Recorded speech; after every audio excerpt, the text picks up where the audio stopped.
안녕하세요. 김유갑의 경제부동산입니다. 더 좋은 방송을 하도록 구독, 좋아요, 댓글 알림 부탁드립니다. 오늘 1시 은행 예금 터졌다. 한국 제2의 IMF 온다. BIS와 무디스, IMF와 OECD 해외 기관들이 한국의 제2의 IMF 외환위기를 걱정하는 빈도가 늘고 있습니다. 특히 피 같은 예금이 은행 부실과 뱅크런, 개인과 기업의 부도 확산으로 위기를 맞고 있습니다. 기업들은 빚을 갚기 위해 예금을 파기하고 개인들은 이자율이 낮아지자 부동산과 주식 투자를 하기 위해서 예금을 빼기 시작했습니다. 특히 경기 침체와 중국 및 전쟁 위기가 고조되면서 달러와 주가가 크게 흔들리는 상황입니다. 유료 상담은 010-2616-6276 제가 직접 메소타임과 입지를 전해드립니다. 지금 바로 전화 주십시오. 오늘 1시 은행 예금 터졌다. 한국 제2의 IMF 온다. 정말 끔찍한 내용인데 지금 너무나 많은 기관들, 해외, 국내외 기관들이 지금 경고하고 있죠. 자, 은행이 붕괴됐습니다. 여기 보실래요? 해외 기관의 한국 경고. 먼저 BIS, 한국 가계부채 모니터링을 하면서 강력 경고음을 내고 있어요. 가계부채가 워낙 많은 거예요. 그 주범이 집값 거품, 집값이 워낙 많이 뛰다 보니까 가계부채가 같이 따라간 거죠. 거품을 빼야 한다. 이게 살 길이다. 한국 금융기관, 그 취약하고 금융부채가 부실한 까닭이 바로 가계부채에 있다. 무디스는 부동산 익스포저, 은행 대출이 무려 40% 중반이나 된다. 세계적으로도 이런 나라가 없다. 텔리스크, 자, 부동산 약세가 장기화되면 아주 이제 위험하겠죠. 금리 상승기 때 부동산이 붕괴되면 금융위기가 터질 수가 있다. IMF 2028년까지 우리나라 성장률이 2% 경제 성장이다. 그래서 구조 개혁을 하지 않으면 미래가 위험에 봉착할 수 있다. 가계, 공공부채 제한하고 주택과 금융을 안정시키는 게 지금 시급하다.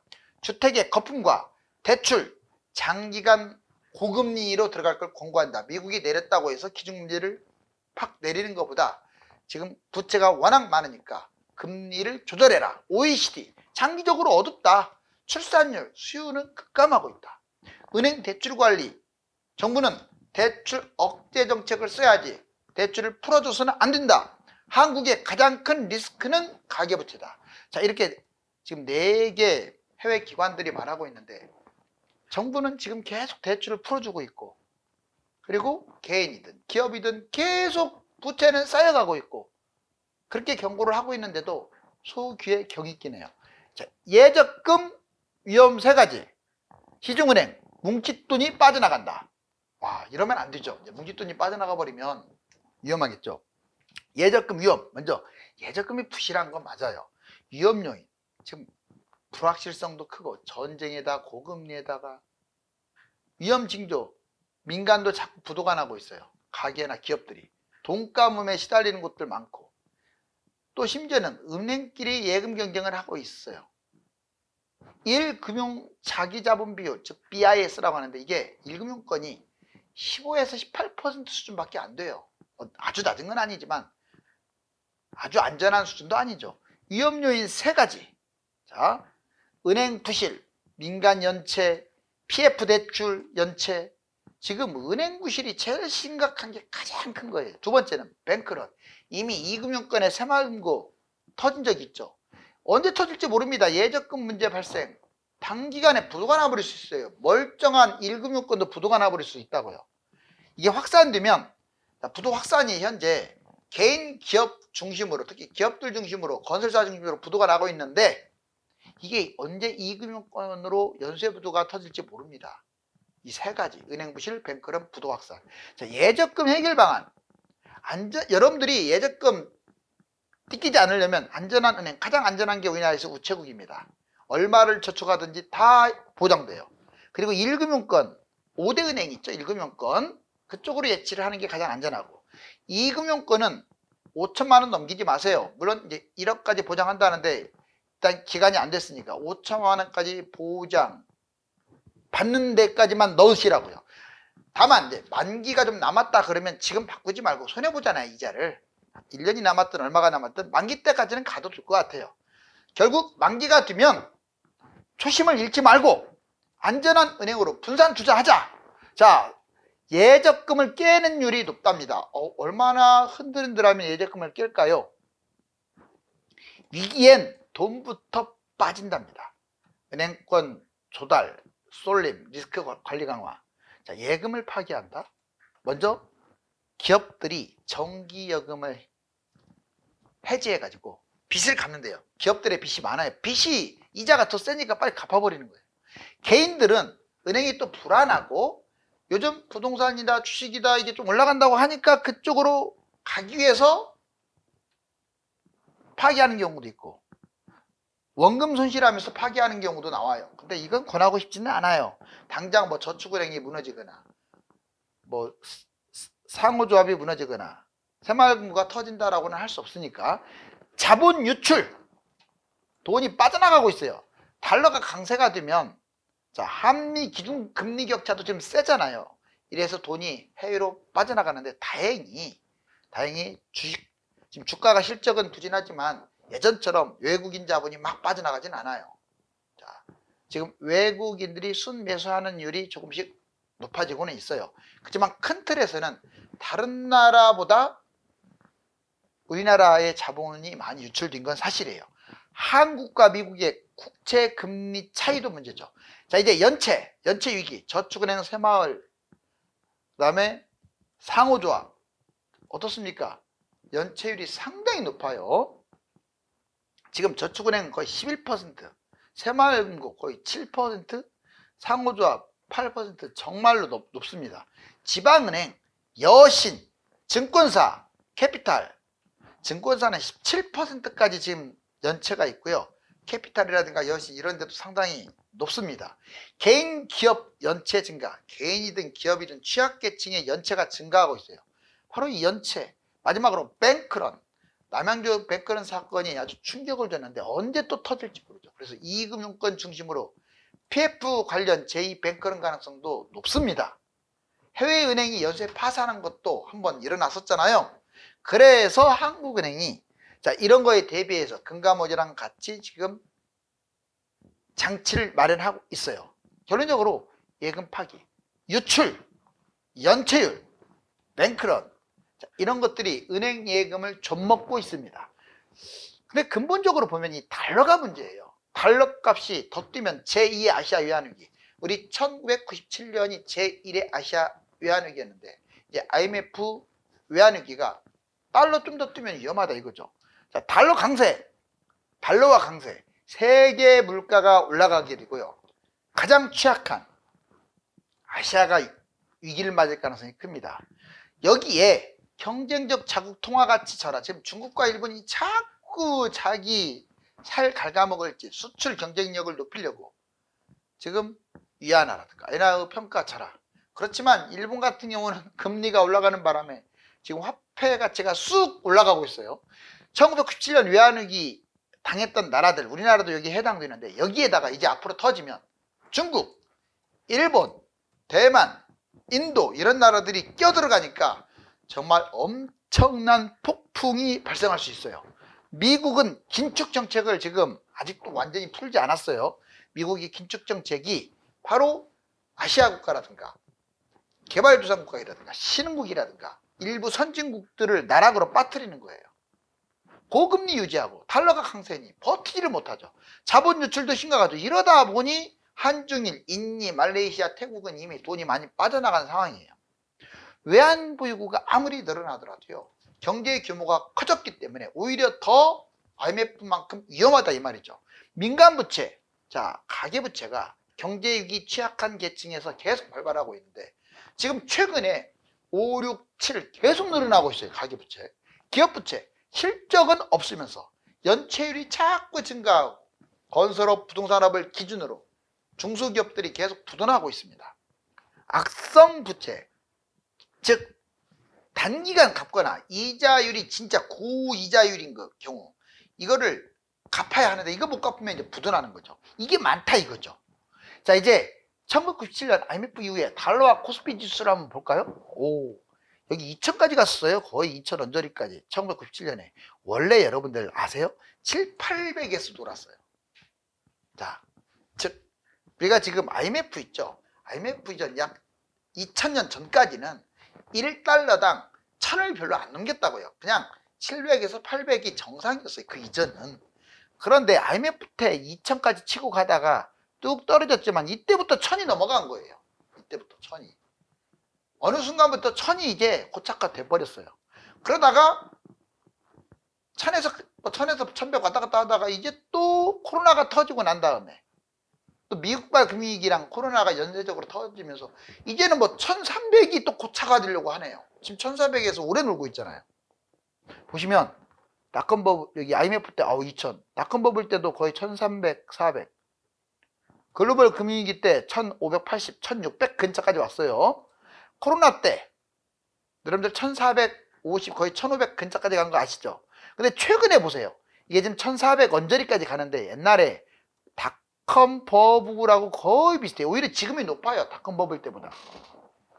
지금 달러 이 킹 달러가 우리나라에 얼마나 안 좋은 영향을 주는지 알 겁니다. 다른 나라에도 이런 영향을 줘요.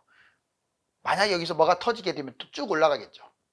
자, 환율 급등 후 장기적으로 오른 코스피 지수 보면은 자 여기 보면 이제 코스피 지수가 지금 여기 쭉 꾸준히 올라갔죠. 그러다가 떨어졌다가 거의 3000 초반까지 갔다가 지금 2600까지 다시 올라왔습니다. 오늘 700.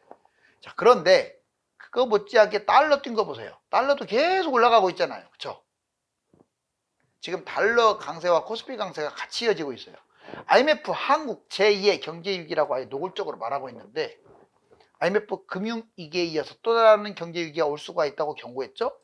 자, 먼저 경제 악화, 위기 초월, 해외 요인. 경제 성장률이 지금 너무 낮았어요. 우리나라가. 무역수지, 장기간 적자의 후유증.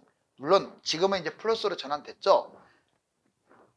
그런데 2분기 때는 또 마이너스가 됐어요. 경제 성장률이 이렇게 1.3까지 올라갔다. 마이너스 0.2까지 갔다. 이러면 안 돼요. 어떻게 지금 상황에서 마이너스가 됩니까? 어느 나라가 지금 마이너스예요. 경제 성장이. 좀 정신 좀 바짝 차립시다. 경제 말아먹지 말고. 자, 그런데 여튼 그나마 23년, 20년 끔찍했죠.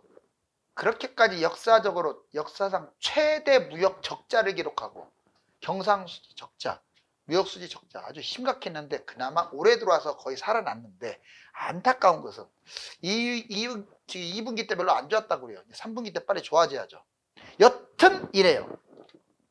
경제 성장률이 낮아요. 무역수지 장기 적자였는데 그 후유증이 지금도 이어지고 있지만 그나마 살아나고 있어요. 외환보유고 4,260억 달러. 자, 성장, 환율 방어 때문에 계속 감소하고 있는 추세예요. 뭐 아주 크게 감소하는 건 아닌데 이 4,260억 달러로 전혀 안심할 수 있는 그런 금액이 아닙니다. 우리나라가 핵심 산업이 반도체, 휴대폰, 가전, 경쟁력 정말 엄청나게 상실했습니다.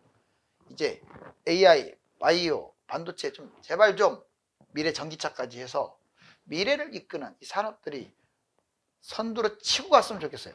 위기 초월, 기업 부채 총 생산 1.24배, IMF 때하고 미국발 금융위기 때를 지금 기업 부채는 초월했어요. 가계부채 101.7%로 좀 내려오긴 했지만 24년에 다시 또 증가하고 있어요. 현재. 자, 위기 때 역시 추월했습니다. 기업 부채와 가계부채가 옛날 위기 때를 추월했다고요. 금융 불안 지수, 공포 지수, 금융 취약성 지수 둘 다 상위권이에요. 해외 요인. 자, 우리나라만 국내적인 요인으로만 끝나면 다행인데 미국도 언제 금융위기가 터지는지 모른다고 하죠. 상업용 부동산에 금융시장 악화에 빚도 많고 지금 대선 리스크도 있어요. 중국 위기, 부동산 개발회사는 다 부도나고 금융권 전위로 확산들을 당기고 지금 공산주의라 금융위기가 터진지를 몰라서 그렇지 이미 지방은 쑥대밭. 어떻게 빈집이 여러분들 1억 가구 놔두겠어요. 1억. 미분양이 3천만 가구가 넘어요. 전쟁도 러시아 우크라이나 지금 우크라이나가 반격한 게 호재가 아닙니다. 이거 잘못하면 핵이 위험해. 핵. 러시아 꼴통 푸틴이 가만히 있겠습니까? 28 전쟁은 갈수록 지금 확대되고 있죠. 이렇게 또 중국은 또 호시탐탐 대만을 노리고 있고 자 한국인터넷은행, 지방은행, 이금융권 이 세 개가 바로 깡통대출이라고. 제일 안 좋은 게 깡통대출이에요. 이게 무수익 여신, 고정이야 여신보다 더 안 좋아요. 돈을 뜯길 뿐만 아니라 그 관리하는데도 비용이 천문학적으로 들어가니까. 깡통대출. 자, 뭐 어디가 이렇게 많냐. 인터넷은행 원리금 못 받는 악성 깡통대출이 2배나 급증했다고 하는데, 인터넷은행 무수익 여신 깡통대출이 무려 3,441억에서 5,326억. 와, 어마어마하네요. K뱅크 무수익 대출 비중 1.42%로 60%나 증가. 토스뱅크 무수익 대출 비중 1%로 20%나 증가. 인터넷 은행이 살벌하죠. 그 다음에 여러분들, 지방은행 결코 1금융권이지만 안전하지 않습니다. 지방은행은 인터넷 은행보다도 더 부실해요. 참고하세요. 물론 2금융권보다는 안심하지만 1금융권하고 비교할 건덕지도 못 띄고 오히려 2금융권에 가까워요. 부실 자체가. 지방은행, 지방 이름 붙은 은행들 있잖아요. 부산이네, 대구네, 광주네 이런데 무수익 여신이 1조 원 돌파, 40%나 증가했다. DGB 대구은행 1,301억에서 2,253억으로 천문학적으로 드러났고, BNK 부산은행 1,630억에서 오히려 조금 감소는 했는데, 자, 그래도 전체적으로 지방은행이 불안하다. 2금융권 뭐 두말하면 말해서 뭐 하겠습니까?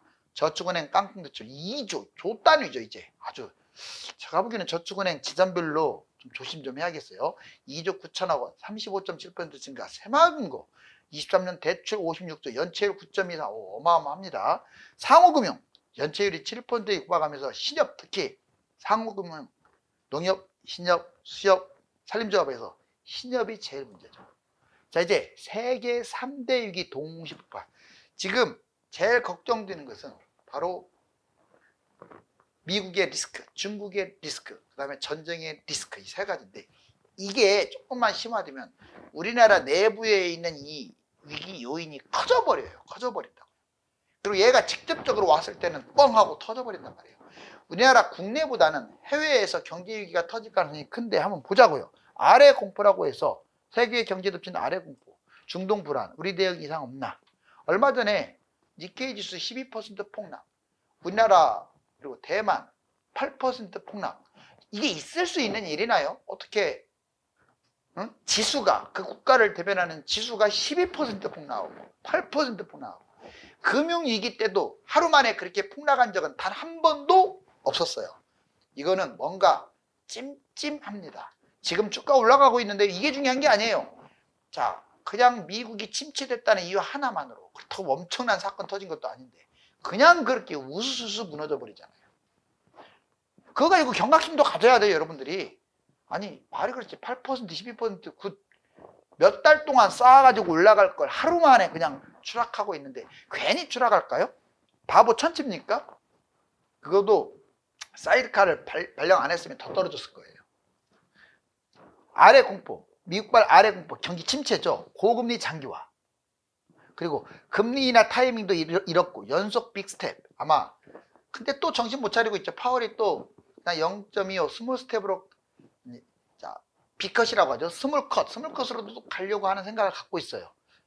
참 이랬다 저랬다. 결국 경제위기가 미국에서 터지면 파월이 1등 공신이에요.